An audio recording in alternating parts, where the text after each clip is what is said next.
as you come up to your pivot, if you're going to put your wheel in, you're going to line up. We're going to go this direction. We're going to pivot with this wheel in.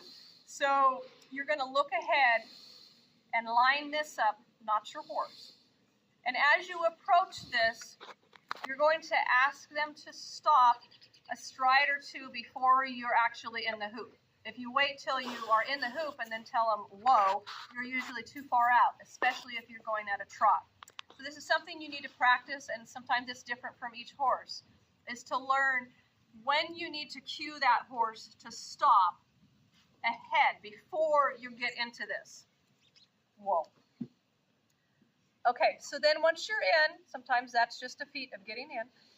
When you start pivoting, I said before, a horse, when they're pivoting, they need to have some forward motion. Otherwise, they're going to back out. So this takes a while for the horse to get used to, and you start by just not doing a whole 360 pivot, but just a little bit. So as we did before on starting the lateral movement, I'm going to tip his nose to the left, which is the direction I'm going. I'm also going to really keep his body straight so he doesn't overturn. And he needs to have some forward motion. I ask my horses to walk up. I want them to kind of be in the bridle, have some tension on the reins. If there's too much slack, you don't have control, or if they're trying to back up, you don't have control. I'd rather have them a little heavier, I guess is the word, on my bridle to where I can actually have them go forward and back by just my motion on my hands.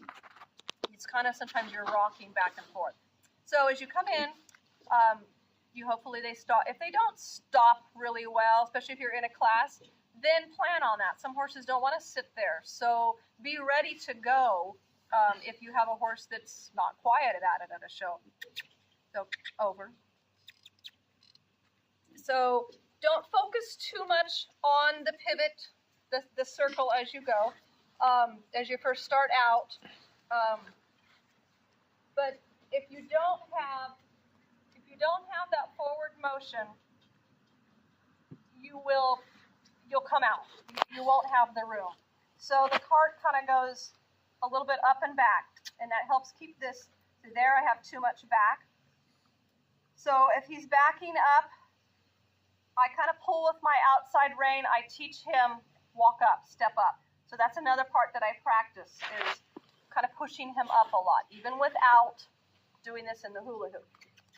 So as he's turning, a little bit of bending. He's got too much forward. Over.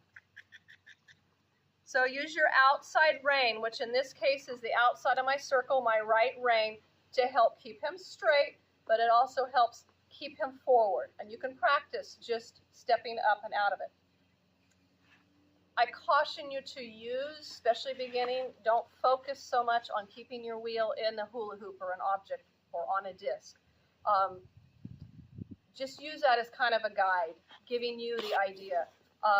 Sometimes we concentrate too much on that, and we're getting too rough on the horses. We're not paying attention to the real problem. If you have a problem, I take and I'll step my horse out of the hula hoop and work on keeping them forward, stepping up, if that's the issue I'm working on. So don't get too focused on trying to keep in that, but use it as a guide in the beginning. Okay.